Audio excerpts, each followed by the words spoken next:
What's up, everybody? Welcome to another episode of National Pastime. John and Toaster here. And as we roll into week 3 of the preseason, the final week of the preseason this year, we actually got a lot of news to talk about. So, a lot of teams have sort of figured out their quarterback situations over the last week or a few days.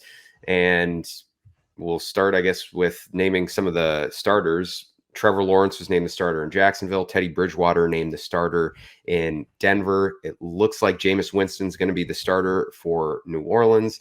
Jimmy G seems pretty confident he's going to start for the San Francisco 49ers. And Andy Dalton is officially the starter week 1 for the Chicago Bears.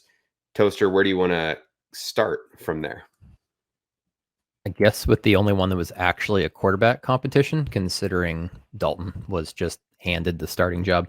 And that's Teddy Bridgewater actually really competing, earning, winning a QB competition straight up, because I think the Trevor Lawrence one is pretty much a sham. And the Jimmy Garoppolo one was probably not quite there with Lance yet. I mean, Lance hasn't played football, let alone professional football. Not sure how much he got paid at NDSU in almost 2 years at this point. So congrats to Teddy. I mean, it's just part of his comeback journey. I feel like anytime he gets a starting job, it's almost like a comeback player of the year opportunity, just because of that horrific knee injury that he had that completely changed his approach to the quarterback position. Before that, he was much more mobile, much more of a slasher, and he had to focus on actually becoming a pocket passer. And he's still got some mobility, but good for him in straight up winning this out. Not that his competition was the greatest, but the competition was heavily backed by some hedge funds at the upper echelon of that organization.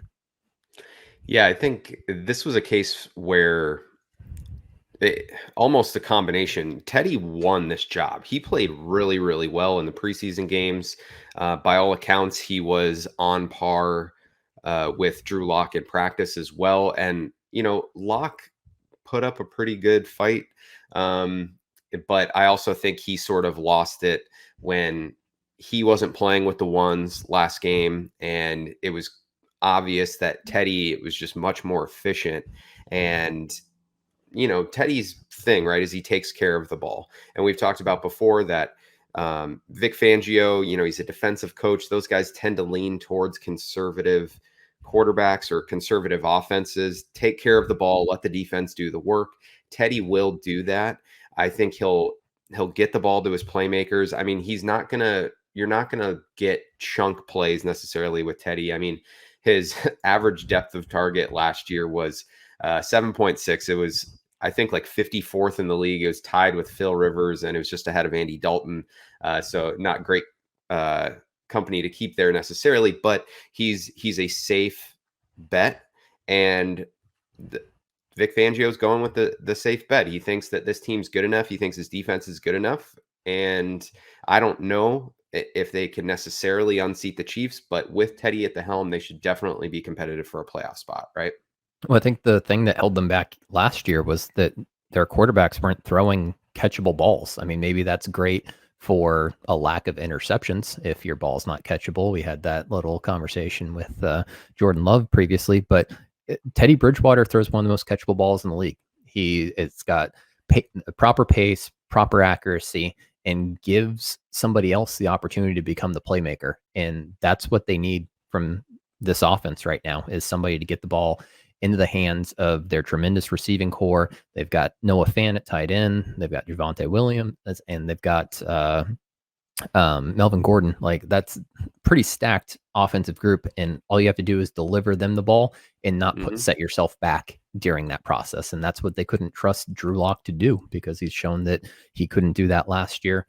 And I'm not sure that he proved anything greater from an accuracy standpoint in the preseason. No, I would agree with that. And the Drew Lock thing becomes even more interesting.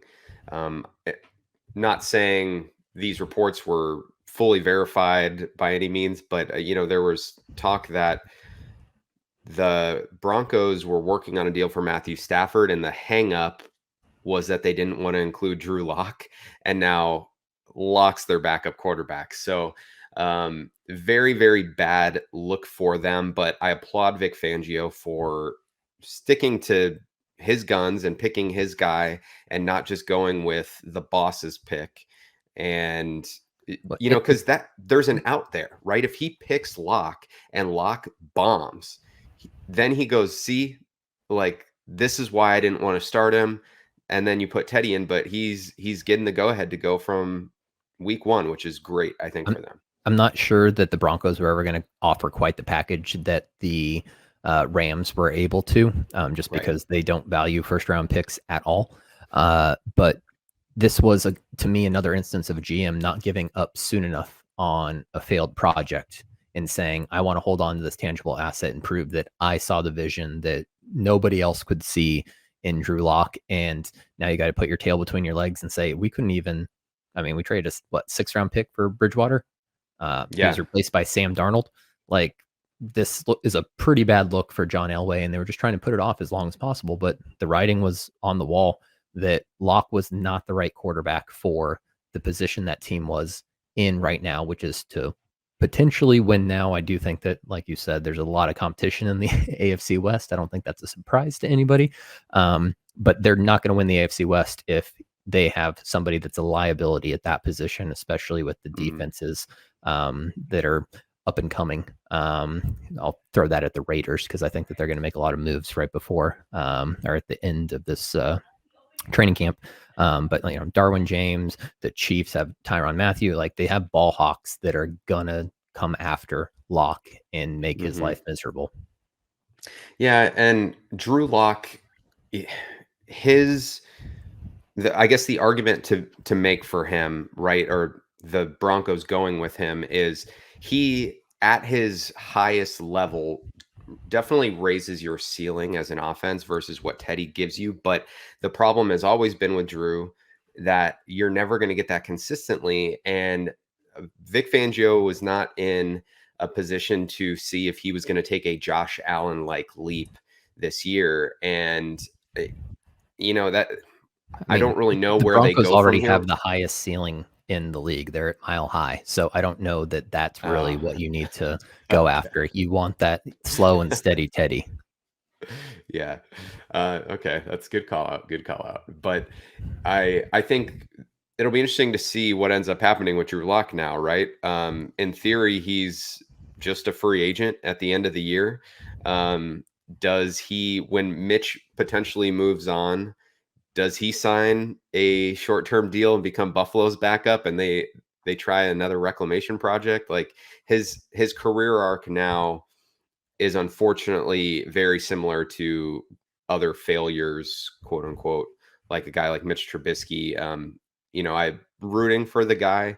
He seems like he's a fun guy. Obviously, we've seen him rapping on the sidelines, and everyone loves that.